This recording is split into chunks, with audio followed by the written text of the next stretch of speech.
Obrigado pela pergunta, querido. Doutor, pai faleceu com suposto filho pedindo DNA. Pede abertura do inventário ou aguarda o DNA?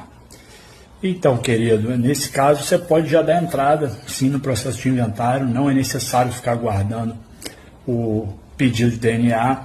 O que pode ser feito, e aí vai ser o advogado da parte desse filho que está pedindo o exame de DNA, é ele pedir uma reserva de quinhão para esse filho, caso ele seja realmente reconhecido como filho do pai de vocês. Então, pode ser aberto o processo de inventário normalmente, ele vai correndo e quando for o momento da partilha, o juiz vai reservar essa parte do quinhão para esse suposto filho até que se termine, né, esse processo do DNA com a conclusão se ele é filho ou não. Mas o processo de inventário vai correr normalmente.